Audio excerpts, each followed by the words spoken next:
12వ చరణము నుంచి 17 వరకు మనము కలిసి చదువుకుందాం. రే మీకే చెప్తుంది, ముందుకు రండి. అక్కడ ఖాళీ ఉండలా? ఎవరు? ఓహో, జీవం బయటకు వెళ్ళినట్టుంది. సరే చదువుదాం. ప్రకటన 2వ అధ్యాయము 12వ వచనం నుంచి 17 వరకు కలిసి చదువుకుందాం. బిగ్గరగా స్పష్టంగా చదువుదాం. పెర్గములో ఉన్న సంగపు దూతకు ఈలాగు వ్రాయుము. వాడి అయిన రెండంచులు గల ఖడ్గము గలవాడు చెప్పు సంగతులేవనగా, సాతాను సింహాసనమున్న స్థలములో నీవు కాపురమున్నావని నేను ఎరుగుదును. మరియు సాతాను కాపురమున్న ఆ స్థలములో నాయందు విశ్వాసయుండి నన్ను గూర్చి సాక్షి అయిన అంతియోపయ అనువాడు మీ మధ్యన చంపబడిన దినములలో నీవు నా నామమున గట్టిగా చేపట్టి నా యందరి విశ్వాసమును విసిబ్బింపలేదని నేను ఎరుగుదును. అయినను నేను నీ మీద కొన్ని తప్పిదములు మోపవలసి ఉన్నది. అవేవనగా, విగ్రహములకు బలి ఇచ్చిన వాటిని తినునట్లును, జారత్వము చేయునట్లును, ఇజ్రాయిలకు ఉరియొడ్డుమని బాలాకునకు నేర్పిన బిలాము బోధను అనుసరించువారు నీలో ఉన్నారు. అటువలనే నికోలాయితుల బోధను అనుసరించువారును నీలో ఉన్నారు. కావున మారు మనసు పొందుము. లేని ఎడల నేను నీ ఎద్దుకు త్వరగా వచ్చి నా నోటి నుండి వచ్చు ఖడ్గము చేత వీరితో యుద్ధము చేసేదను. సంఘములతో ఆత్మ చెప్పుచున్న మాట చెవిగలవాడు వినుగాక. జయించువానికి మరుగయున్న మన్నాను భుజింపనెత్తును, మరియు అతనికి తెల్లరాతినెత్తును. ఆ రాతి మీద చెక్కబడిన యొక్క క్రొత్త పేరు ఉండును. పొందిన వారికి కానీ అది మరి ఎవనికి తెలియదు. సార్,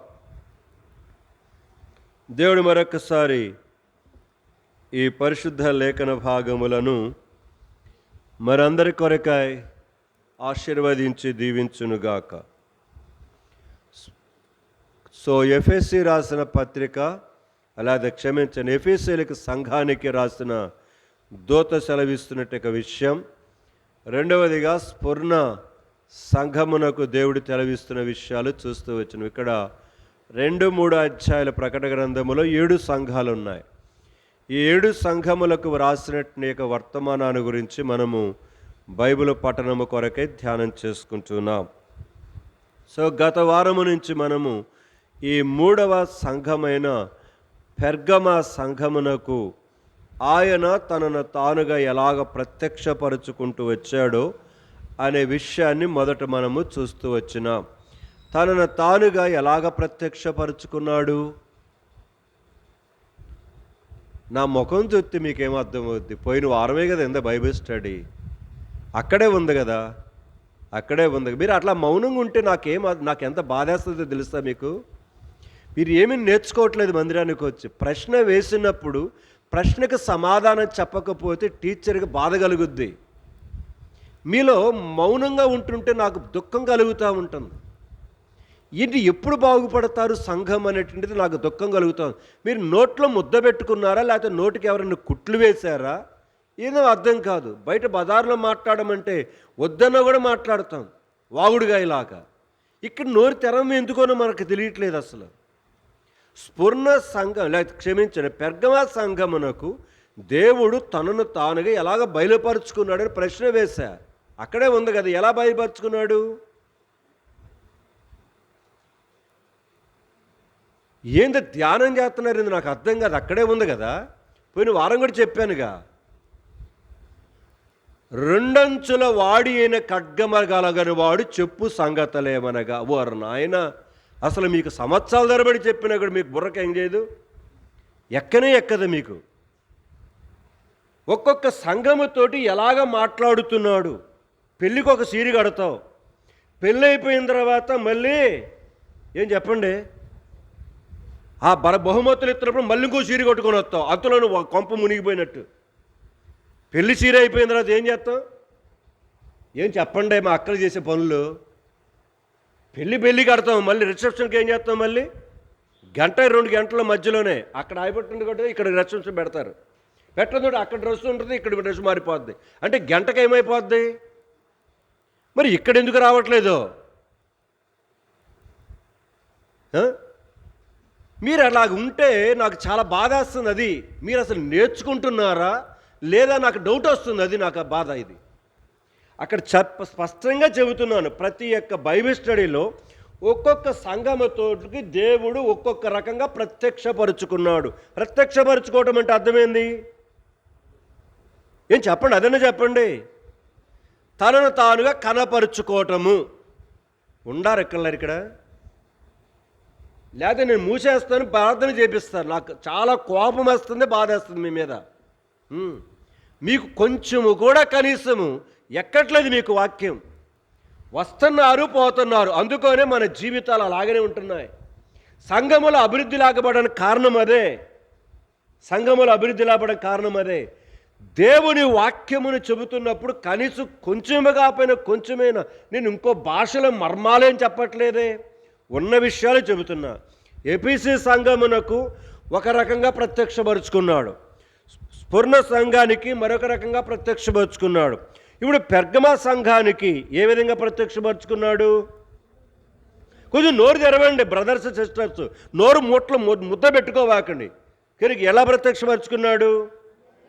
రెండంచులు కలిగిన వాడి కలిగిన ఖడ్గమ గలవాడు చెప్పు సంగతులేమనగా. సో దేవుడు సంఘానికి ఒక్కొక్కరికి ఒక్కొక్క రకంగా ప్రత్యక్షపరుచుకుంటున్నాడు, తనను తానుగా కనబరుచుకుంటున్నాడు. చెప్పటానికి మరి ఇన్నిసార్లు చెబుతున్నా కూడా మీరు నోట్ల నుంచి మాట రాబడేదంటే ఏం చేయాలి మేము? అంటే మీకు అర్థం కావట్లేదు అసలు ఏమి. రాదగిన విధంగా వస్తున్నారు, కూర్చోదగిన విధంగా కూర్చుంటున్నారు, లోపల పని చేయట్లేదు. ప్రయోజనం ఏంటిది? వచ్చి ఇంటి దగ్గర పడుకోండి చక్కగా. ప్రయోజనం ఏంటిది? అరే పోయిన వారం చెప్పాను, మీరు సరే చూడమన్నాను కదా, నా ముఖం చూస్తే కదా, అక్కడ చూడమన్నాను కదా, అక్కడ చూడలేక చెప్పలేకపోతుంటారు. మీరు ఏం చేస్తాం? మేము చూసి రాండ్రే కాపీ కొట్టమన్నా కూడా కొట్టలేకపోతున్నాం మనం. లేరు ఇక్కడ. మీరు మనసులు మాత్రం ఇక్కడ లేనే లేవు. మీరు మనిషి మాత్రం కూర్చున్నారు, నాకు అర్థమవుతుంది. అది మనుషులు మాత్రం కూర్చున్నారు బొమ్మల్లాగా. కథలు చెప్పమంటే, సీరియల్ చెప్పమంటే సీరియల్ కాదు ఇవి. ఇది జీవితాలను బతుకులను బాగు చేసే వాక్యం ఇది. ఇక్కడ సీరియల్ లేవు, కథలేం లేవు, స్టోరీలు ఏం లేవు. ప్రియమైన సంఘం, మిమ్మల్ని చూస్తుంటే నా బాధేస్తుంది. అందుకని చెప్పకుండా ఆగిపోదామనిపిస్తుంది. ప్రార్థన చేపిద్దారు, 2 మాట చెప్పేసి అనిపిస్తుంది. ఏమీ లేదు. లేనప్పుడు దేనికి ప్రయోజనం ఏంటిది?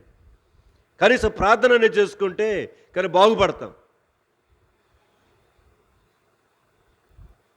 కొంచెం మనసు ఇక్కడ పెట్టండి, హృదయం ఇక్కడ పెట్టండి. సో పెర్గమ సంఘానికి రెండంచులు కలిగిన వాడుగా ఖడ్గమ కలిగిన వాడుగా తనను తాను బయలుపరుచుకున్నాడు. ఎస్, పరిశుద్ధ గ్రంథములో దేవుడు ఒక్కొక్కరికి ఒక్కొక్క రకంగా బయలుపరుచుకున్నాడు. చదవండి 17వ అధ్యాయం ఆదికాండం 1వ వచనం చదవండి. అక్కడ అబ్రహాముకి ఎలా ప్రత్యక్షపరుచుకున్నాడు దేవుడు? తీసి చదవండి, నోరు తీసి చదవండి, మీకు మనసులకు అర్థమవుతుంది, లోపలికి వెళ్ళద్దు. అది నా బాధ. ఎలాగ కనబరుచుకున్నాడు చదవండి గట్టిగా. అబ్రహాము 99 ఏండ్ల వాడైనప్పుడు యెహోవా అతనికి ఏమైనట? ప్రత్యక్షమవటం అంటే కనబడటం. అర్థమవుతుంది కదా? సో దేవుడు అతనికి ప్రత్యక్షమైనాడు. నేను అదే కదా అడిగింది. పెర్గమ సంఘానికి తనను తానుగా ఎలా ప్రత్యక్షపరుచుకున్నాడు అన్న. ప్రత్యక్షపరుచుకోవడం అంటే కనబడటం. ఇప్పుడు ఎలాగ కనబడ్డాడట చూడండి అక్కడ, చదవండి. ఏందంట? నేను సర్వశక్తి కలిగిన దేవుడు. చాలంతే. సో అబ్రహామునకు 17వ అధ్యాయములో తనను తానుగా ఎలాగ ప్రత్యక్షపరుచుకున్నాడంటే సర్వశక్తి కలిగిన దేవుడిగా ప్రత్యక్షపరుచుకున్నాడు. 15వ అధ్యాయం 1వ వచనం చదవండి. అక్కడ ఎట్లా ప్రత్యక్షపరుచుకున్నాడు? అక్కడే ఆ పేజీ పక్కనే 15వ అధ్యాయం 1వ వచనం ఆదికాండమే. ఇది జరిగిన తరువాత ఏందంట? గట్టిగా చదువురా. యెహోవా వాక్యము అబ్రహామునకు ఎట్లా వచ్చి దేవుడు ఎట్లా ప్రత్యక్షపరుచుకున్నాడట? వాక్యముగా. అక్కడ గమనించండి, దర్శనం అంటారే మీరు. మీ అసలు మనుషులు ఇక్కడ ఉండట్లా. నేను బాధపడుతుంది అది. అక్కడే ఉంది కదా, చదివారు కదా ఇప్పుడు, మళ్ళీ చదువురా. ఇది జరిగిన తరువాత యెహోవా వాక్యము, గమనించింది ఆ పదాలు, యెహోవా వాక్యము ప్రత్యక్షమైంది. దేవుని వాక్కు ప్రత్యక్షమైంది. దేవుని వాక్కు దర్శనం వచ్చింది. దేవుని వాక్కు కనబడతా ఉంది. అరే, మీకు అసలు పరిశుద్ధ గ్రంథాన్ని చదువుతున్నా కూడా మీకు అర్థం కావట్లేదంటే ఇంకెవడేం చెప్పాలి మీకు? అసలు మీకు ఎలా చెప్పాలి నాకు అర్థం కావట్లా. బైబిల్ గ్రంథాన్ని చదవండి, మనసు పెట్టి. అక్కడ పనికి మాలిన చెత్త వ్యవహారం అంటే ఉదయం సాయంకాలం చేయమంటే చేస్తారు, దరిద్రమైనంత. నేను అదే కదా బాధపడుతుంది. పరిశుద్ధ గ్రంథాన్ని మనసు పెట్టి ఒక 10 నిమిషాలు పరగండి చదవండి, మనసు పెట్టి చదవండి. అక్కడ అరే, తెలుగు పచ్చ తెలుగు, ఇంగ్లీష్లో కాదు, తెలుగు హిందీలో తెలుగులో రాయబడింది. యెహోవా వాక్కు దర్శనమందు అబ్రామునకు కనబడింది. అక్కడ 17వ అధ్యాయంలో సర్వశక్తి కలిగిన దేవుడిగా ఏం చేయబడ్డాడు? ప్రత్యక్షం అవుతున్నాడు, కనబడుతున్నాడు. ఇక్కడ స్పర్గమా సంఘానికి ఎలా కనబడుతున్నాడు? పలకండమ్మలారా అయినా రారా, రెండంచులు కలిగిన వాడి కలిగిన, పలుకుతా ఉండండి. నోటు మూసుకుంటే ఏమొస్తుందండి మీకు? నోరు పలకమంటారా నోరు తెరిచి? అరే, మాకంతా వచ్చేసి మేము పీచడి చేసాం, మేము ఏం నేర్చుకోదని ఉంటారు మీరు. అరే, నోరు చేసి గట్టిగా మాట్లాడుతున్నా కూడా రావట్లేదు మీలో నుంచి.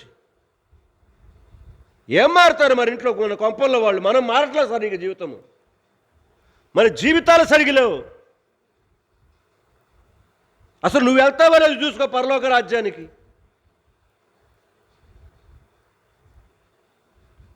అరే, ఎంత మందంగా తయారవుతున్నారంటే అంత మందంగా తయారవుతున్నారు. సో స్పర్గమ సంఘమునకు రెండంచులు కలిగిన వాడి కలిగిన ఖడ్గమ కలిగిన వాడుగా తనను తానుగా బయలుపరుచుకున్నాడు. మళ్ళీ చెబుతున్నాడు ఈ పదాలు: బయలుపరుచుకున్నాడు, దర్శించుకున్నాడు, కనబడ్డాడు, ప్రత్యక్షపరచబడ్డాడు. ఈ 4 పదాలు కూడా ఒకే రకమైన అర్థాన్ని దాదాపుగా ఇస్తాయి. అర్థమవుతుందా? ఏమో మా బేబీ అక్కకి ఏమో అర్థమవుతుందో. ఇట్ట బొమ్మలా ఏం చెప్పాను ఇప్పుడు చెప్పండి, నేను చెప్పింది చెప్పండి. కనబడటం అన్నా, రెండోది ప్రత్యక్షం అవటం అన్నా, మూడోది దర్శించబట్టం అన్నా, మూడోది ఏం చెప్ప బయలుపరచబట్టం. మళ్ళీ చెప్పండి, ఏదోటి చెప్పండి. మా జ్యోతి అక్క వచ్చిన కాదు నిద్రపోద్ది ఇప్పుడు కాసేపు. కొంచెం ఇక్కడ ఉండు అక్క, ఇక్కడ ఉండు. మన కొంపల బాగుపడలు మనం బాగుపడితే కదా అంట మనం బాగుపడేది. సో ప్రత్యక్షపరుచుకోవటము, దర్శించటము, అలాగనే తన జీవితంలో కనబరుచుకోవటం, బయలుపరుచుకోవటం, తనను తానుగా బయలుపరుచుకున్నాడు. ఎస్, నీకును కూడా బయలుపరుచుకుంటున్నాడు, నాకును కూడా బయలుపరుచుకోవాలని కోరుతున్నాడు దేవుడు. ఆనాడు పెర్గమ సంఘమునకే కాదు, ఈనాడు కరిమేలు సంఘములో ఉన్న వ్యక్తిగతంగా ఇండివిడ్యువల్గా నీకు అపోస్తుల కార్యం 7వ అధ్యాయం 1వ వచనంలో అబ్రాహామునకు మరింకో రకంగా ప్రత్యక్షపరచాడని రాయబడి చదవండి. అక్కడ అబ్రాహామునికి ఎన్నో రకాలుగా ప్రత్యక్షపరుచుకున్నాడు చూడండి.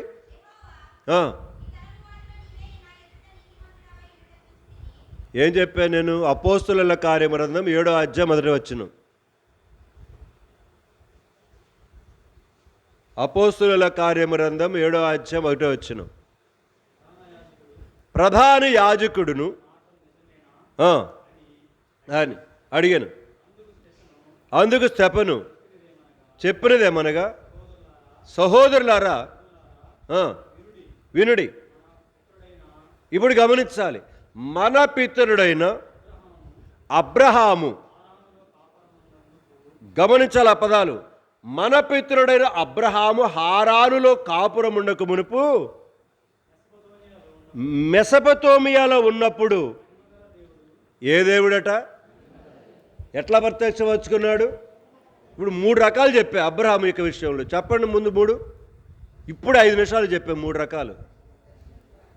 మొదటిది, సర్వశక్తి కలిగిన దేవుడిగా ప్రత్యక్షపరుచుకున్నాడు. రెండవది, ఆయన వాక్కుగా ప్రత్యక్షపరుచుకున్నాడు. మూడవది, మహిమ కలిగిన దేవుడిగా. మరి 5 నిమిషాలు చెప్పింది మర్చిపోతున్నారు మీరు. అదే నేను చెప్తుంది. మీరు ఇక్కడ కూర్చుంటున్నారు, ఇక్కడ ఉంటల్లా, మీరు మనసు దాని మీద పెట్టట్లా. సీరియల్ అయితే పక్కన చెప్పి చేస్తుంటాం. ఎందుకంటే దాని మీద శ్రద్ధ ఉంది కదా నీకు. ఇక్కడ పెట్టట్లా నువ్వు మనసు. అందుకనే మన కొంపలు బాగుపట్టాల, మన జీవితాలు బాగుపట్టాల. అరే చెబుతున్నాను గట్టిగా, కానీ ఇక బాధతో చెబుతున్నా కూడా మీకు అర్థం కావట్లే. ఒక్క అబ్రహామునికి ఎన్ని రకాల ప్రత్యక్షపరుచుకున్నాడు చూడండి. పెర్గమ సంఘమునకు వాడి అయిన 2 అంచులు కలిగిన ఖడ్గము కలిగిన వాడుగా ప్రత్యక్షపరుచుకుంటూ వచ్చాడు. ప్రేమైన సంఘమా, ఇక్కడ ఉందాం, నేర్చుకుందాం. ఏదైనా కొంచెం నేర్చుకొని వెళ్ళాలి. ఇక్కడి నుంచి వచ్చినట్టుగా వెళ్ళటానికి కుదరదు. పనులు లేకపోయినా కూడా లేటుగానే వస్తున్నాం మనం. పనులు ఉన్నా అంతే, పనులు లేకపోయినా అంతే. ఎందుకంటే మన యొక్క పద్ధతి అది, మన యొక్క అలవాటు అది. వీళ్ళు ప్రార్థన చేయడానికి వచ్చి మాటలు చెప్పుకుంటున్నారు. మా 3 అక్కల ముందులు సోది కబుర్లు చెప్పుకుంటున్నారు ఇక్కడ కూర్చొని. వచ్చి పెందలాడు వచ్చి ప్రార్థన చేయమని చెప్పారు. కనుక ఆ సమాధానం అక్క వినపడదు. నీ యొక్క పక్కన ఇట్లా చెబుతుంది, నాకు వినపడుతుంది. అక్కడికి వచ్చేసరికి ప్రార్థన చేయండి అక్క, ప్రార్థన చేసుకోండి ఏంటంటే, కనుక నేను వచ్చిన తర్వాత నా కోసం ప్రార్థన చేస్తుంది అక్క. మీరు ప్రార్థన చేసుకోమని చెబుతుంటే వచ్చి మందిరంలో కబుర్లు చెప్పుకోవాకండి, బాతాకానీలు ఇక్కడ వేయవాకండి. జరగబోయే పరిచర్య కొరకే ప్రార్థన చేయండి. బయట చాలామంది కబుర్లు చెప్పుకోవడానికి టైం. సంఘం అందుకని పెందలాడు రండి, 12 వాళ్ళు వచ్చి ప్రార్థన చేయొచ్చు కదా ఒక అరగంట ముందు వచ్చి. ఏమైంది? నీకు ఆశీర్వాదం, అది ఆశీర్వాదం. ప్రియమైన సంఘమా, మన జీవితాలలో మనము నేర్చుకుందాం, కూర్చుందాం, దేవుని యొక్క సన్నిధిలో కూర్చుందాం, దేవుని యొక్క మాటల కొరకు ఎదురు చూద్దాం. ఆయన ఏమి చెప్తాడా అనేటి యొక్క ఆలోచన. నేను చెప్పడం కాదు, నేను చెప్తే మీరు ఎప్పుడు బాగుపడరు. ఆయన చెప్పాలి నీకు నాకును కూడా. ఆయన బయలుపరచాలని మనకి ఏదైనా సరే. సో వాడి అయిన 2 అంచులు కలిగిన ఖడ్గము కలిగిన వాడు చెప్పు సంగతులేమనగా, ఇప్పుడు చెబుతున్నాడు పెర్గమ సంఘాన్ని గురించి. దేవుడు నేను ఎరుగుదును అని 2 చోట్ల రాయబడింది. 13వ వచనంలోనే 2 చోట్ల రాశాడు. ఇప్పుడు అక్కడ మీకు 5-6 విషయాలు మీకు అక్కడ రాయబడ్డాయి. వాటిని జ్ఞాపకం చేస్తా. కొంచెం ఉండండి, ఇక్కడ ఉన్నారా?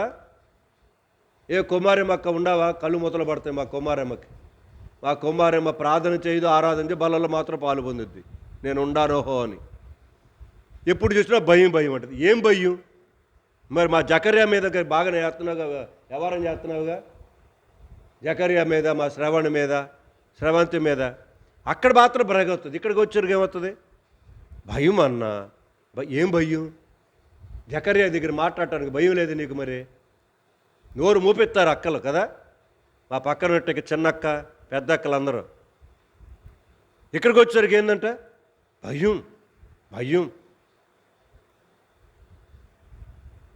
చదవండి. ప్రకటన గ్రంథము 2వ అధ్యాయం 13వ వచనం జాగ్రత్తగా చదువుదాం. మొత్తం 6 విషయాలు జ్ఞాపకం చేస్తాను ఇక్కడ మీకు క్లుప్తంగా. కొంచెం మనసులో పెట్టుకోండి. చదువుదాం, అందరం స్లోగా చదువుదాం. 13వ వచనం, 2వ అధ్యాయం 13వ వచనం.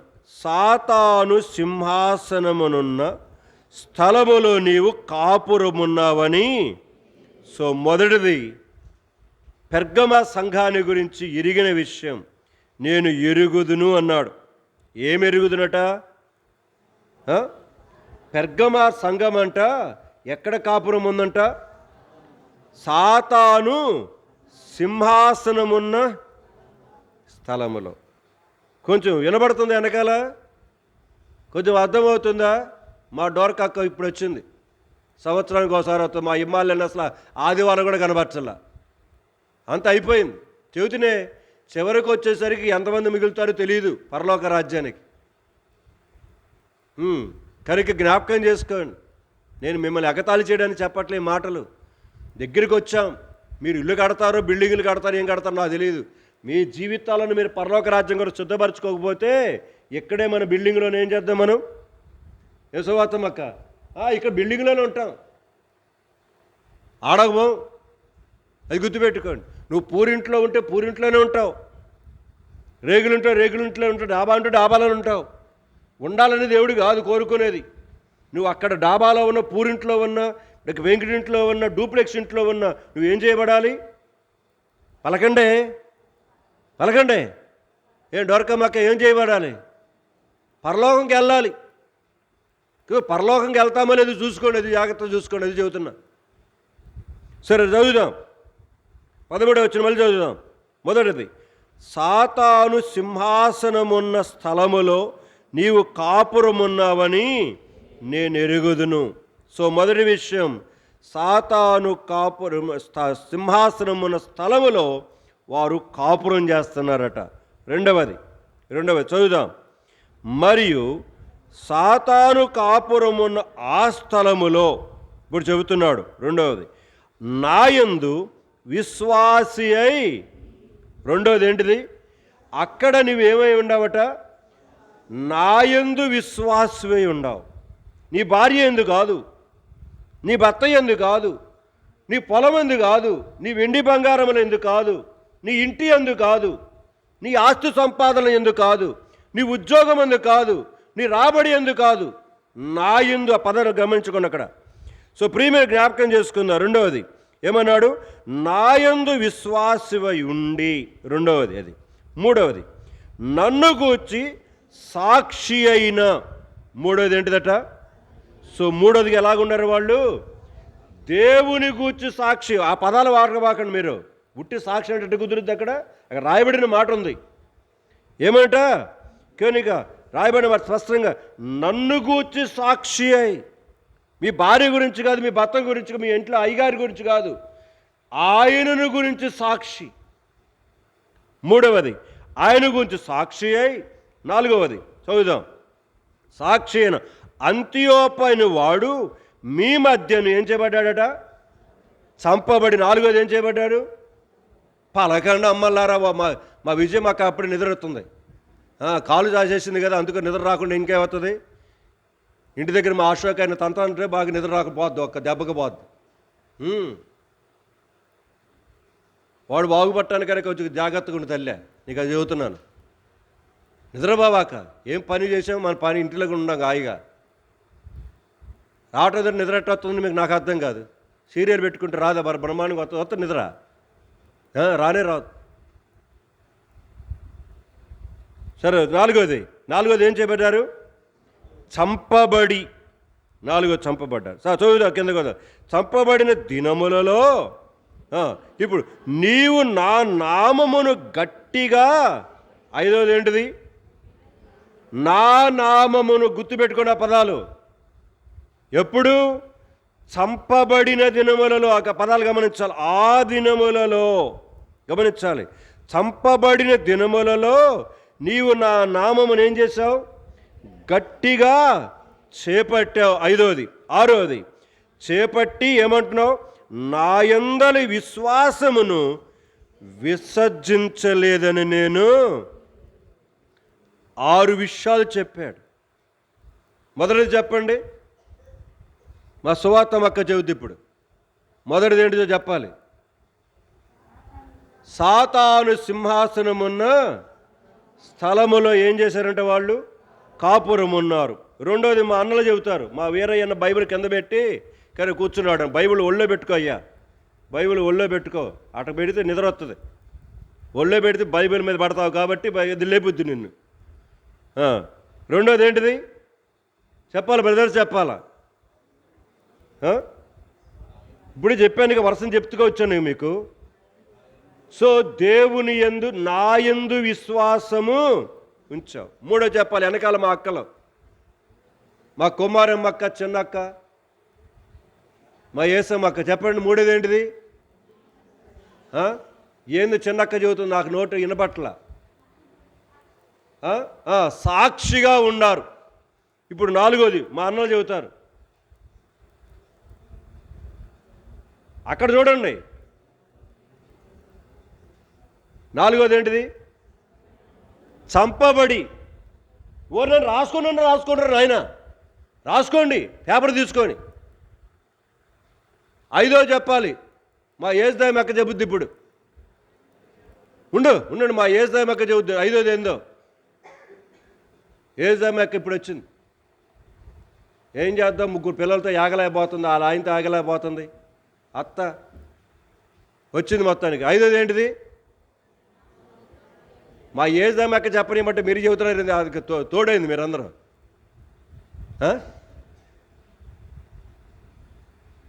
లేదా మా ఎప్సిమా అక్క చెబుద్ది. సో ఇక్కడ రాయబడిన మాట, నా నామం. ఆ పదాలు చెప్ప, విశ్వాసం అంటే కుదరదు అక్కడ.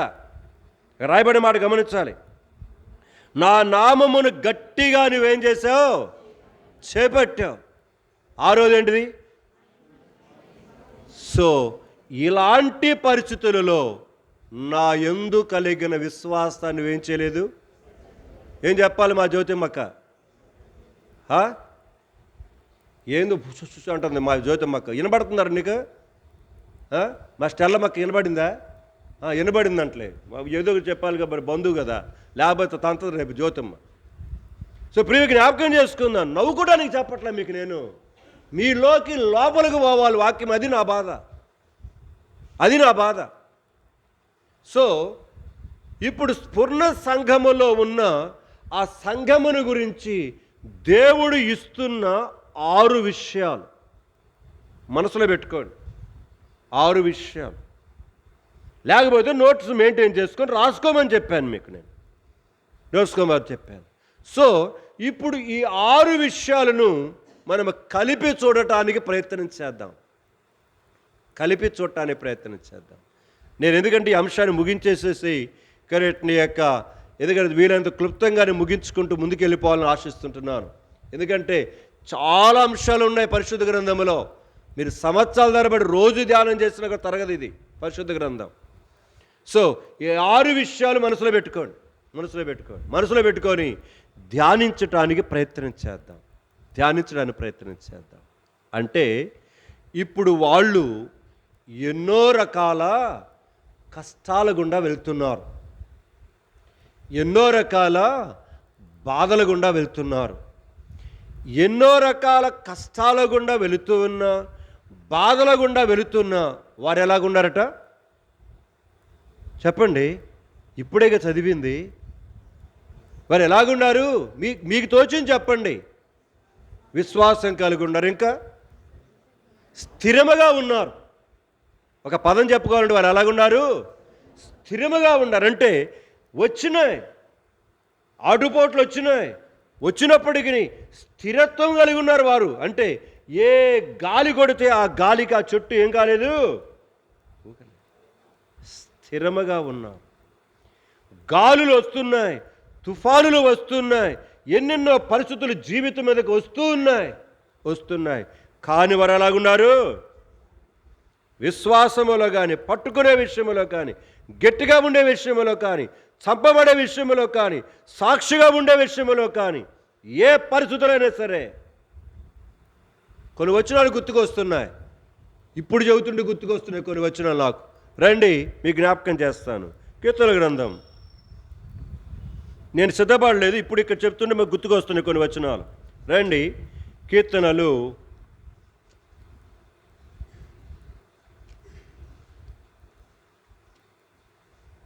66వ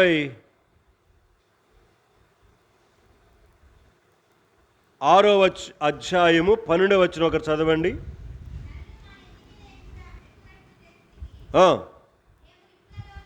మేము నిప్పులలోను నీళ్ళల్లోనూ పడితిమి, అయినను నీవు మమ్మల్ని ఏం చేశావు? సో ఎన్నో పరిస్థితులు వచ్చాయట.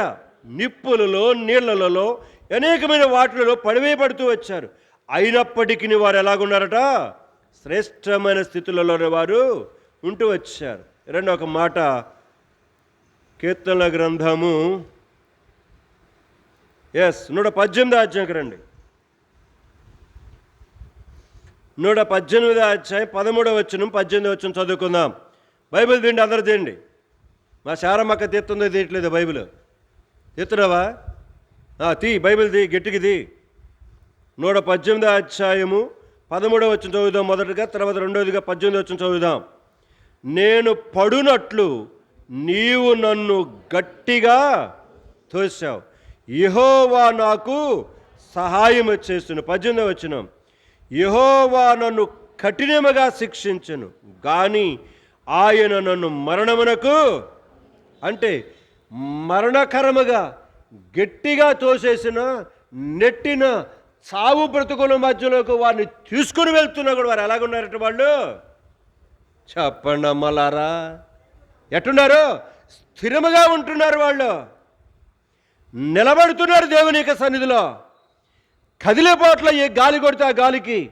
కీర్తనల గ్రంథం ఇదే కీర్తనలు రండి, 44వ అధ్యాయం,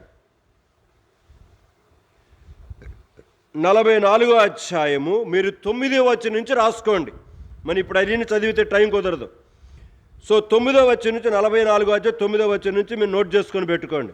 పెట్టుకున్న తర్వాత ఇప్పుడు రండి 16వ వచనం నుంచి రండి, చదువుదాం అందరం. శత్రువులను బట్టి, పగ తీర్చుకొని వారిని బట్టి నేను, గమనించాల పదాలు, నేను దినమెల్లా నా అవమానమును తలపోయుచూ ఉన్నాను, సిగ్గు నా ముఖమును కమ్మి ఉన్నది. ఇదంతయు, ఏదంతయు? 9వ వచనం నుంచి చదువుకోవాలని చెప్పా. ఇదంతయు చదువుదాం. ఇదంతయు మా మీదికి ఏంటంట? సుజాతమ్మక్క ఏందో నా మీద పడ్డాడు అనుకుంటుంది ఇప్పుడు. ఏది చెప్పాలి? ఇదంతయు నా మీద. ఏదంతా? 9వ వచనం నుంచి చాలా విషయాలు చెప్పాడు. అందులో మనం 1-2 చూసుకున్నాం అక్కడ. కనుక తన జీవితంలో శత్రువుల యొక్క పగ తీర్చుకొని వారు బట్టి అంట నేను దినమెల్లా ఏం చేస్తున్నాడు? అవమానమునకు గురవుతున్నాడు, సిగ్గు ఆయన ముఖమునకు కమ్ముతుంది. ప్రతిరోజు ఇదే పరిస్థితి. ఇదంతయు మా మీదకి వచ్చినను మేము నిన్ను మరువా. బా, ఏం మాట అండి, ఏం మాట! ఇదంతయు మాకు సంభవిస్తున్నా మేము నిన్ను మరువలేదు. తర్వాత చదువుదాం, మీరు అప్పుడే అయిపోతుందా. నీ నిబంధనను మీరి ద్రోహులము. ప్రియమైన సంఘమా, ఒక్కసారి ఆలోచించి మీ 9వ వచనం నుంచి చదవండి. ఇంటికి వెళ్ళిన తర్వాత చదువుకోవాలి. చదివితే మీకు అర్థమవుతుంది ఈ విషయం. చదవకుండా పడేసుకుంటూ పోతే మీకు అర్థం కాదు. ఇన్ని వస్తూ ఉన్నా వారు అంటున్న మాట, మేము నిన్ను మరిచిపోలేదయ్యా, మరిచిపోలే. అంతేకాదు, నీ నిబంధనను మేము మీర్లా. మూడవది, నిబంధన మీరు ద్రోహులము కాలేదు. 4వది 18వ వచనం, మా హృదయము వెనుకకు మరలిపోలేదు. తర్వాత మా అడుగులు నీ మార్గమును విడిచి తొలగిపోలేదు. అయితే ఇంకా చెబుతున్నాడు కిందకు వచ్చరికి, నక్కలున్న చోట నీవు మమ్మను బహుగా నలిపి ఉన్నావు, గాఢాంధకారమ చేత మమ్మను కప్పి ఉన్నావు. మా దేవుని నామమును మేము మరిచి ఉన్న ఎడల, అన్య దేవతల తట్టు మా చేతులు చాపి ఉన్న ఎడల, హృదయ రహస్యములను ఎరిగిన దేవుడు ఆ సంగతిని పరిశోధింపక. బా, ఏం మాట్లాడుతున్నారండి సవాలుతోటే. మా దేవుణ్ణి మరిచి ఉన్న ఎడల అంటే ఇవన్నీ మా జీవితంలో సంభవిస్తూ ఉన్నప్పటికీ మేము నిన్ను మరిచిపోలా, నిన్ను విడిచిపెట్టలా, నీ నిబంధనను విడిచిపెట్టలా, నీకు ద్రోహులం కాలా. మనం చెబుతుంటేనే పెళ్ళొత్తే ద్రోహం చేస్తాం దేవుడికి, సావొత్తే ద్రోహం చేస్తాం. మనం ఇంట్లో మన అమ్మాయి కనుక మెచ్యూర్ అయితే ద్రోహం చేస్తాం. ఇంకా మరి ఇంట్లో అమ్మాయి మన కూతురో కోడలో గర్భవతి అయితే ఏం చేస్తాం? అంత ద్రోహమే. మన బడి తెగించిపోయినాం విశ్వాసులు, అంత అలవాటు అయిపోయింది మన జీవితంలో. కనుక ఒక అక్క వచ్చింది అన్నో పొద్దున్న 7:30 వచ్చేసేయాలి. ఎందుకంట ఏది పలకడి ఇక్కడ ఉండారులేండి, ఇప్పుడు మందిరంలో ఉండారు వాళ్ళు. ఎన్ని గంటలకు వచ్చేసేయాలంట? ఏది పలకడింది మా బాబురా 7:30 వచ్చి. ఎందుకు? శుభముహూర్తం 7:30 చెప్పొచ్చాడు ఆయన. ఎవరు? ఇది పలకరిందే. మనం చేసిన పనులు మనం చేసిన వాళ్ళు ఉన్నారు ఇక్కడ.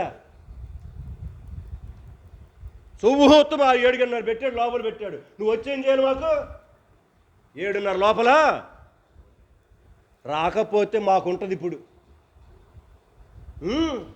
వీళ్ళు విశ్వాసులు ఈరోజు ఇక్కడ మందిరాలలో చెబితేనే ఇక్కడ ఒక భజన, అక్కడ ఒక భజన. గృహప్రవేశం జరగాలంటే మన దగ్గరికి రాదు, ముందర అక్కడికి వెళ్ళి ఏం చేయాలి? ఏది పలకండి, ద్రోహం చేసే ద్రోహులు మనం. పెళ్ళిళ్ళు చేయాలంటే ముందర అక్కడ చూసుకొని రావాలి. ఎప్పుడు పెట్టుకుంటే మూఠం వస్తుంది. ఏంటిది? మూట మొత్తం పోద్ది. జాగ్రత్త గుర్తుపెట్టుకో, దరిద్రం అయిపోతారు మీరు. సంఘమా, దేవుని దృష్టిలో ఎన్నిసార్లు ద్రోహం చేశాం? చేయలేదా? దేవుడి నిబంధన మీరి లెగిస్తే ఒక రకమైన వేషాలు వాళ్ళు మాట్లాడుతున్నారు. ఎన్ని పరిస్థితులు వచ్చినా నీ నిబంధనను మేరలా, మేము నిన్ను మర్చిపోలేదు. సంఘమా, జ్ఞాపకం చేసుకుందాం. ఎప్పుడు చేయగలుగుతాం అలాగా? ఎప్పుడు చేయగలుగుతాం? చదువుదాం. అదే చెబుతూనే నేను సిద్ధపడలా. ఇప్పుడు మీతో మాట్లాడుతుంటూ జ్ఞాపకం వస్తున్న వచనాలు ఇవన్నీ. మత్తయి సువార్త 7వ అధ్యాయం. మత్తయి సువార్త 7వ అధ్యాయం. నేను సిద్ధపరుచుకుని వచ్చినమంతా అక్కడ పేపర్ మీద అట్టనే ఉంది. రండి, 7వ అధ్యాయం. 7వ అధ్యాయము చదువుదాం. వచనం 24 నుంచి చదువుదాం. 7వ అధ్యాయము 24 నుంచి చదువుదాం. కాబట్టి చదువుదామంటే గట్టిగా చదువుదాం అర్థం. మా కరికరమ్మ అక్క చదువుతుందా? చదువు. పక్కన జమాయి మాక కాజమ్మ చదువుతుందా? కాజమ్మ కాదు, జమాయి మక్క చదువుతుందా? గట్టిగా వినబడుతుందా కరికరమ్మ? నీకు వినబట్టలేదు కదా? చదవట్లా. మా పూర్ణమ్మ అక్క కూడా బైబిల్ తీయట్లా. చదువు, గట్టిగా చదువుదాం అందరం. 24వ వచనం. కాబట్టి ఈ నా మాటలు ఏందంట? నా మాటలు, మీ అయ్యగారి మాటలు కాదు, లేదా నా మాటలు కాదు. ఈ నా మాటలు చదువుదాం. విని ఏందంట? విని. రెండోది, వాటి చొప్పున చేయు. ఎవరెవరంట? చేసే ప్రతివాడు. చేయనోడు కాదు, విననాడు కాదు, వినకుండా చేయకుండా ఉండేవాడు కాదు. విని వాటి చొప్పున చేయు ప్రతివాడును. చదువుదాం, గట్టిగా చదవండి. మా జ్యోతి చదువుతుందో లేదో? ఎలా చదువుతుందా? మా స్టెల్లక్కని అడుగుతుంటా ముందల. చదువు, గట్టిగా చదువుదాం. ప్రతివాడు బండ మీద తన ఇల్లు కట్టుకొనిన బుద్ధిమంతుని పోలి ఉండును. వాన కురిసెను, వరదలు వచ్చెను, గాలి విసిరి ఆ ఇంటి మీద కొట్టెను, గాని దాని పునాది బండ మీద వేయబడిన గనుక అది అది అది పడలే. అది 44వ అధ్యాయం 9వ వచనం నుంచి మనం చదువుకుంటూ వచ్చినమే. ఇవన్నీ మా మీదకు వచ్చినా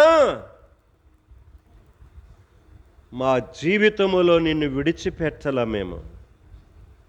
నీ నిబంధనను మీరి కనుక తల ఒక దేవత దగ్గరికి పరిగెత్తలా మేము. సంఘమా, ఇక్కడ కూర్చున్న మనం ఎలాగున్నాం? మన జీవితంలో మనం ఎలాగున్నాం? ఇంకో మాట గుర్తుకు వస్తుంది. అంటున్నాడు ఎలీషా భక్తుడు. ఏమంటున్నాడు? ఏలి అంటున్నాడు, చూద్దారండి. ఒరే దరిద్రుడా, ఏంట్రా నువ్వు చేసే పని అంటున్నాడు. 2 రాజుల 2వ గ్రంథం. సరే, దేవుడు ఎటు నడిపిస్తాడు, పోదాం. ఆయన మాటలు మనకు కావాలి. రాజుల 2వ గ్రంథం 1వ అధ్యాయం తీయండి.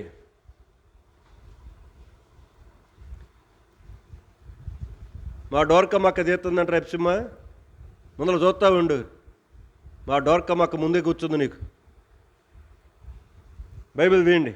రాజుల 2వ గ్రంథం 1వ అధ్యాయం 1 నుంచి చదువుదాం. 1 నుంచి చదువుదాం.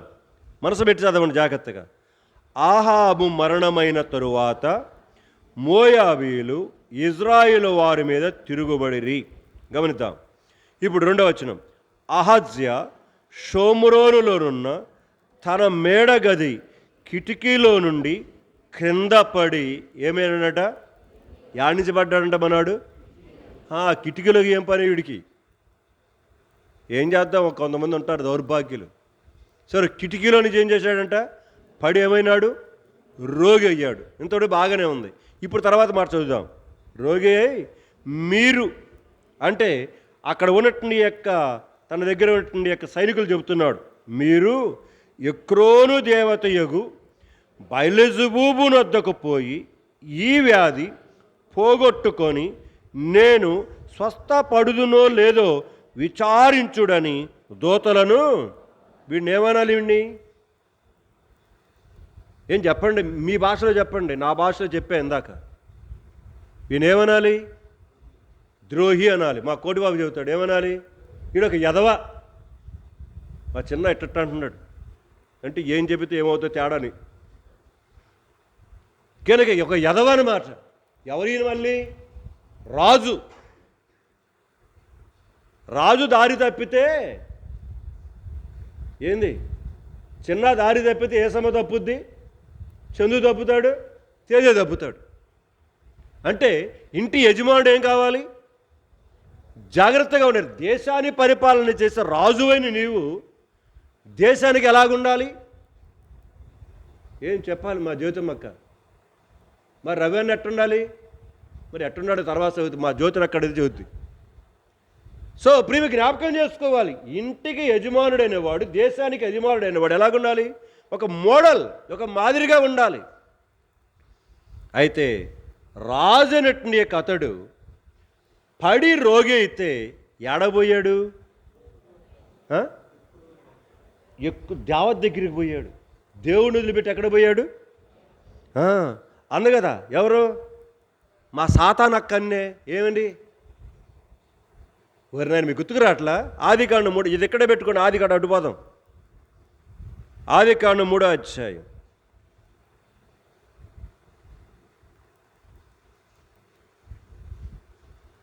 3వ అధ్యాయం చదువుదాం. 2వ వచనం నుంచి తీయండి. బైబిల్ తీయండి, అందరూ తీయండి. మా ఆశీర్వాదం అమ్మకి తీసిందే తీయలేదు, నిద్రపోతుందా? తీసావా? తీ. ఆదికాండం 2వ అధ్యాయం 3వ అధ్యాయం తీ. 2వ వచనం నుంచి. అందుకు స్త్రీ, ఈ తోట చెట్ల ఫలములను మేము తినవచ్చును, అయితే తోట మధ్యనున్న చెట్టు ఫలములను గూర్చి దేవుడు మీరు చావకుండునట్లు వాటిని తినకూడదనియు వాటిని ముట్టకూడదనియు చెప్పినని సర్పముతో అనెను. అందుకు సర్పం, మీరు చావనే చావరు, ఏలయనగా మీరు వాటిని తినుదినమన మీ కన్నులు తెరవబడననియు. నెంబర్ 1. నెంబర్ 2, మీరు మంచి చెడ్డలను ఎరిగిన వారుగా. 3. 4వది, దేవతల వలె. అది సాతానుగాడు ఏం చేయాలనుకుంటున్నాడు? వీళ్ళని ఏం చెప్పండి, దేవుని పక్కన పెట్టేసి ఏం చేయాలనుకుంటున్నాడు? నువ్వే ఒక దేవత అయితే మరి దేవుడి సంగతి ఏందే? నువ్వు దేవత వైపు ఏంది? నువ్వు దేవత వైపు. అందుకని మన వాళ్ళందరూ ఎవరు పడ్డారు? వీళ్ళు ఏమైనా పడ్డారు. మన రాజుగారు కూడా ఏం పడ్డాడు? ఎక్రోను దేవత దగ్గరికి పోయి విచారణ చేసుకుంటాడంట. మనం కూడా ఏం చేస్తాం? ఏదైనా బాగులేకపోతే ఇది పలకండి మనం చేసే పనులు. అసలు నీ జాగరముడికి వచ్చిందా? చాలా విషయాలు నేర్చుకున్నాం మీ దగ్గర నుంచి. అబ్బో ఇలాంటి వాళ్ళు ఉంటారా? కానీ భూత వైద్యులు తెచ్చుకున్నారు ఇళ్ళకి, తెలుసా సంఘంలో? నాకంటే మీకే తెలుసులేండి. భూత వైద్యులను తీసుకొచ్చి ఈ భూత వైద్యులు రోడ్డు మీద తీసుకెళ్ళి ఇక్కడ జరిగిన సంఘర్షణ జరిగిన సంఘటనలే.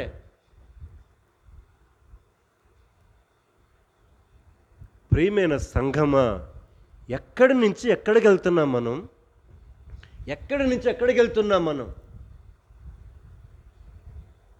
ప్రియమైన సంఘమా, రాజుగారు దూతలు పంపించాడు.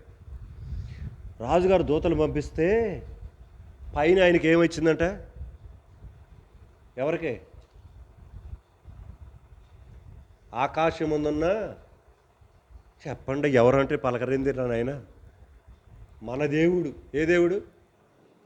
ఏం చెప్పండి, ఏ సమ్మక్క చెప్పు, గట్టిగా చెప్పు. నామే పడ్డాడు అనుకుంటుంది. మరి పడుతుంటాం అప్పుడప్పుడు, మేమే పడతా ఉంటే మీరేంది మెలుకుతూ ఉంటారు. నా బాధ అది. అప్పుడప్పుడు విజయమ్మ మీద పడితే విజయమ్మ మెలుకుతుంది. ఇప్పుడు నిద్ర పోయింది మొత్తం దెబ్బకి. అర్థమైందా? కరిగి పారిపోయింది నిద్ర మొత్తం. ఎందుకు మళ్ళీ ఆమె పడతాడేమో భయం. అందుకనే నేను వచ్చినప్పుడు మా దానయ్య గురించి చెబుతూ ఉండేవాళ్ళు. ఏం చేస్తాడంట? మా సువార్తమ్మక్క చెప్పాలి. ఏం చేసేవాడంట? కాలు జాస్తే ఏ ఆహ్రోనన్నా ఏం చెప్పేవాడు? కాలు జాస్తే ఏంది పలకరిందే, నాకంటే మీరే ఉన్నారుగా, కాలు జాస్తే ఊరుకోడు. ఏంది పలకరింది? అటు ఇటు చూస్తే ఊరుకోడు. ఎందుకంటే మా అక్కకి బాగా ఎక్స్పీరియన్స్. ఎందుకంటే మా దానయ్య గారితో మంచి రిలేషన్ మా అక్కకి. ఇంకా వెనక్కి తిరిగి అటు ఇటు చూసినా ఊరుకోడంట, వెనక్కి తిరిగినా ఊరుకోడంట. ఇంకా వర్షం పండుగ అటు ఇటు చూడకూడదంట. నవ్వుకోవటానికి చెప్పట్ల, మంచి పద్ధతులు నేర్పించారు. కొంచెం ఒళ్ళు దగ్గర పెట్టుకొని ఏం చేశారు? అప్పుడు వచ్చారు మందిరానికి. ఇప్పుడు ఏం చేశాం? కొంచెం ఏం చెప్పండి, స్వాతంత్రం ఇచ్చాం. ఏంటిది? స్వేచ్ఛ. స్వేచ్ఛ ఇచ్చేసరికి ఏమవుద్ది? మా కృపాదానం మాకు నవ్వుకుంటుంది. ఎందుకంటే తెలుసు కదా వీళ్ళందరికీ. ఎందుకంటే బాగా నాకు, ఎందుకంటే నేను వచ్చిందే లేదులేండి, నేను రాకముందు సంగతి ఇవన్నీ. సంగమా, ఇంకొకరిని ఎవరినో క్రిటిసైజ్ చేయడం అని చెప్పుకోవట్లేదు ఇవి మాటలు. తన జీవిత యాత్రలో దేశానికి రాజు అయ్యున్న తాను దేవుని నిబంధనను మీరి ద్రోహం చేస్తున్న భయంకరమైన ద్రోహిగా కనబడుతున్నాడు. ఇలా ఉంటే పరలోకమందున దేవుడు ఏం చేయట్లేదు? నిద్రపోట్లా. చదువుదాం, వెంటనే వచ్చి చదువుదాం రండి. రాజుల 2వ గ్రంథము 1వ అధ్యాయంలో ఉన్నాం కదా, తీసుకొని ఉండండి. మరి మూసేశారు అప్పుడు. ఇప్పుడు 3వ వచనం. యెహోవా దూత తిష్పీడైన ఏలియాతో ఈలాగు సెలవిచ్చాను. ఎవరితో చెప్పాడంట? గమనించాలి. అక్కడేమన్నా ఇజ్రాయేల్ రాజేమన్నా దూతలకు చెప్పి దూతలు పంపించాడు. గమనించారా? ఇప్పుడు పరలోకముందు దేవుడేమన్నా తన దూత ఉన్నాడు. ఎవడో? ఏలియా. తన యొక్క రాయబారి, తన యొక్క సేవకుడు, లేదా తన యొక్క ప్రవక్త, తన యొక్క నోటి బూరగా వాడబడుతున్నాడు. ఇప్పుడు ఏలియాతో మాట్లాడుతూ చదువుదాం. ఎలా సెలవిచ్చాడు? నీవు లేచి షోమురోరు రాజు పంపిన దూతలను ఎదుర్కొనబోయి ఇట్లనుము, ఇజ్రాయేలు వారిలో దేవుడన్నవాడు లేడనుకొని ఎక్రోను దేవత అయిన బయలుజెబూబునొద్ద మీరు విచారించబోచున్నారా? కాగా యెహోవా సెలవిచ్చినదేమనగా, నీవెక్కిన మంచం మీద నుండి దిగి రాకుండా నీవు నిశ్చయముగా మరణమవుదువని ఏలియా వారితో చెప్పి, దేవుడు చెప్పిన సమాచారం చావు కబురు చల్లగా ఏం చెప్పాలా? ఏ జమాయి మక్క చెప్పాలి. చావు కబురు ఏం చేశాడు? చల్లగా చెప్పాడు. ఏంటిది? నువ్వు ఎక్కిన మంచం కూడా దిగడంట. ఎందుకు అట్ట అయిపోయాడు? ఇజ్రాయేలు ప్రజలలో దేవుడన్నవాడు ఉన్నాడన్న సంగతి నువ్వేం చేశావు? నా రాజ్యం, నా డబ్బు, నా సింహాసనం, నా ఇష్టం అనుకున్నావురా నువ్వు. అనుకున్నావు. నీవు ఎక్రోను దేవత అయిన బయలుజెబూబునొద్దకు నీ దూతలను పంపిస్తున్న సంగతి నేను చూడకుండా నిద్రపోతున్నాను అనుకున్నావా? ఏమైందిరా నీకు? ఏమైంది? ఏమైంది? పంపించాడు తన ప్రవక్తని. పంపించి వాళ్ళు వెళుతూ ఉండగానే మధ్యలో కలుసుకున్నాడు, ఆపాడు, చెప్పేశాడు విషయం అంతా. ఎక్కిన మంచం దిగిరాడని చెప్పమని చెప్పాడు నా దేవుడు అని చెప్పు, పలానా వ్యక్తి చెప్పాడు, ఏలే చెప్పాడు చెప్పేశాడు. వాళ్ళు వెళ్ళిపోయారు. వెళ్ళిపోయినాడు తన దారిని తాను. వెళ్ళి వాళ్ళు రాజుగారికి చెప్పినా వాడికేమైనా బుద్ధి వచ్చిందా? ఏందిరా పలకండ్రనైనా, మా విజయం అక్క మళ్ళీ నిద్రపోతుంది, మళ్ళీ చెప్పాలి, మళ్ళీ బాంబోటు వేయాలి, మళ్ళీ ఇటు ఇందాక ఇటు నిద్రపోయింది, ఇప్పుడు ఇటు నిద్రపోతుంది. ఏ కాడికి నిద్ర ఏడుపారు చేయాలని చూస్తున్నాడు సైతాన్ గాడు. బాగా నెత్తిన కూర్చున్నాడు అనమాట వాడు. సో ప్రియమే జ్ఞాపకం చేసుకోనండి. ఇంతగా ప్రవక్తని ఏలియాను పంపించి చెప్పాడే అని కొంచెమన్నా తనలో ఏముండాలండి? ప్రవక్త ఏలియా చెప్పి పంపిస్తే ప్రవక్తని ఏలియాను పట్టుకొని రమ్మని ఏం చేశాడు? మళ్ళీ వాడు అంతు చూస్తానని 50 మందిని పంపించాడు. 50 మంది ఏమైపోయారు? అక్కడ బూడిదైపోయారు. మళ్ళీ ఇంకొక 50 మందిని పంపించాడు. ఆ 50 మంది అయిపోయారు, బూడిదైపోయారు. మళ్ళీ 50 మందిని పంపించాడు. వాడికి అర్థమైపోయింది 50 మంది నాయకుడికి, మనం కూడా బూడిదైపోతాను అనుకున్నాడు. వాడు ఆడికెళ్ళి మోకాలుని, అయ్యా నీకొక దండం, రాజుగారు దయచేసి ఈ మాట చెప్పమన్నాడు, రా అని చెబితే అప్పుడు వాడు మర్యాదతోటి అడిగిన దానికి దేవుడు చెప్పాడు, నువ్వు అతడితో వెళ్ళన్నాడు. వెళ్ళాడు. అక్కడ పడుకొని ఉన్నాడు మంచం మీద. నువ్వు ఎక్కిన మంచం సావుపో అని చెప్పాడు. అంతే. ఏమైపోయాడు? ఏంది వీర ఎంత సీరియస్గా చూస్తున్నాడు? బతికి చచ్చిండాడు, బడి లేచాడా? పోయాడు. ఎంత కండకావరం ఉంటే నీకు! ప్రవక్తని ఏలియా వచ్చి చెప్పి పంపిస్తే వినలా, రెండవదిగా ఏలియా ప్రవక్త కూడా వచ్చి నీకు చెబుతున్నా కూడా ఏం చేయట్లేదు నువ్వు. అంటే ఆయన ఏం చేస్తాడనే కదా నీకు ధైర్యం. మనం కూడా అంతే.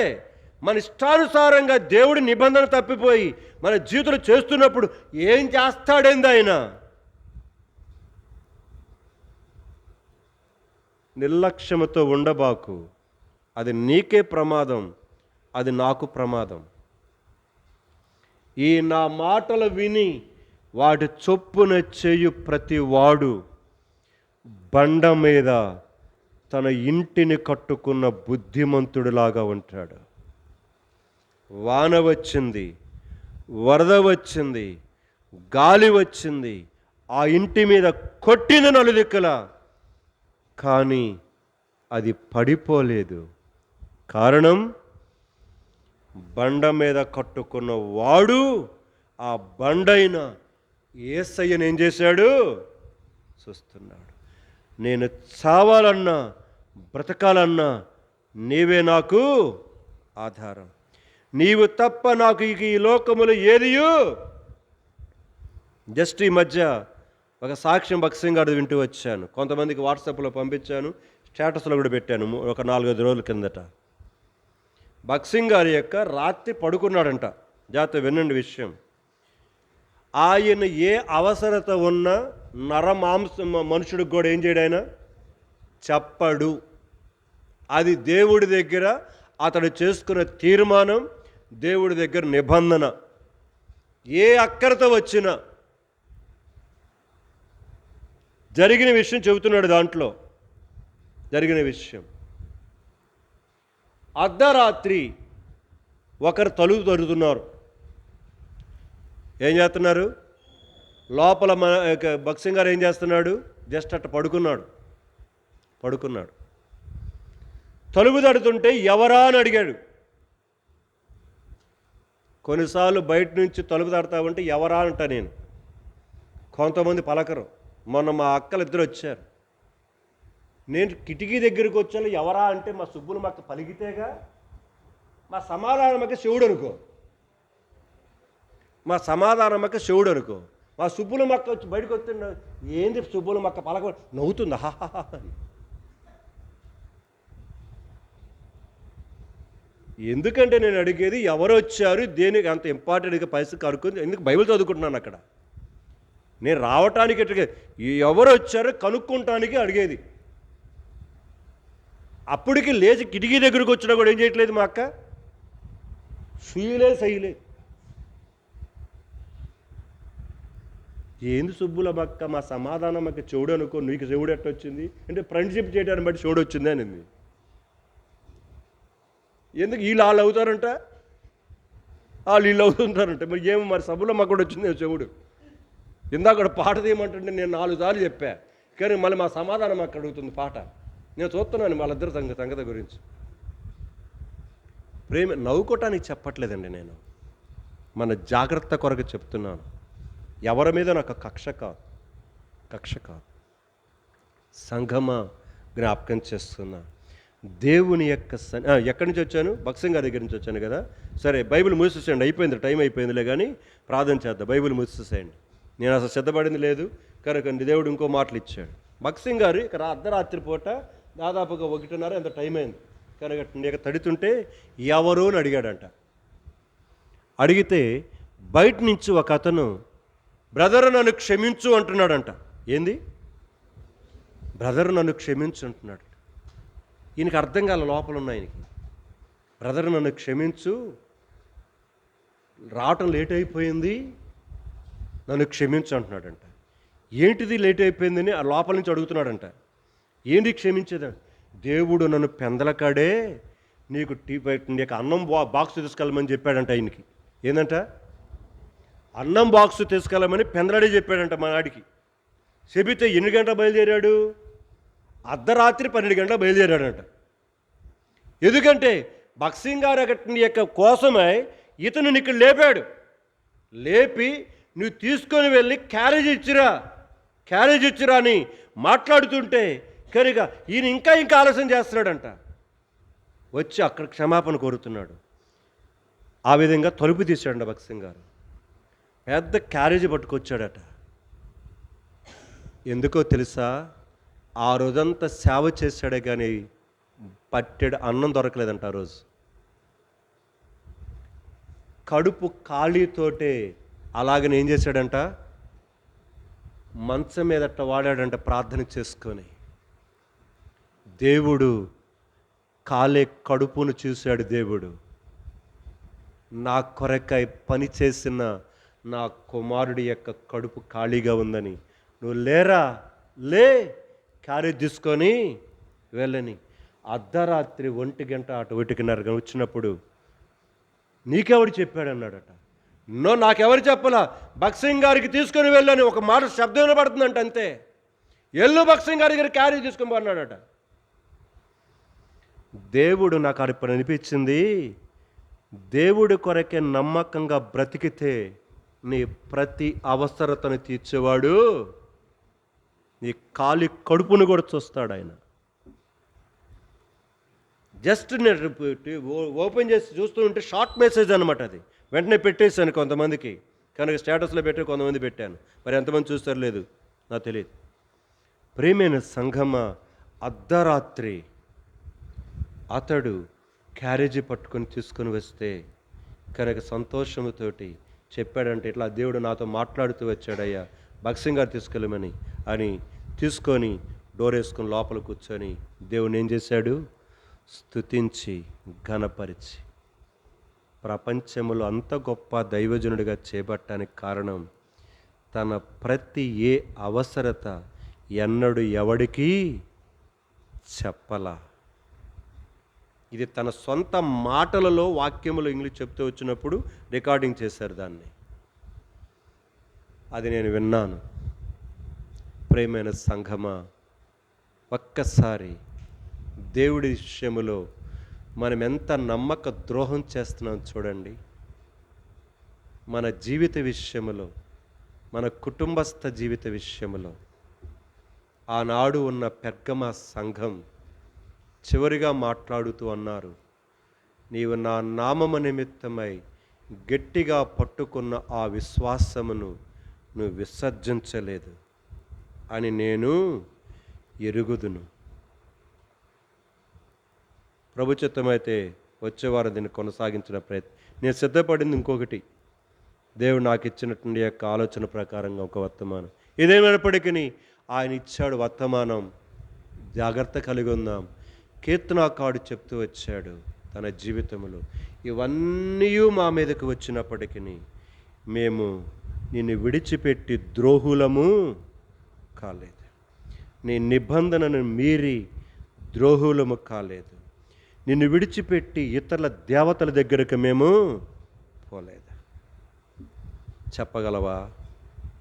చివరి దినాలలో ఎలాగ ఉండబోతున్నామో ఒక్కసారి పరిశీలన చేసుకొని మనంగా దేవునికి అర్పించుకుంటూ ప్రార్థన చేసుకుందాం. దేవుడి కొద్ది మాటలను దీవించునుగాక. దయచేసి కొద్దిమంది ప్రార్థన చేయండి, ముగిచ్చేస్తాను. చేయండి.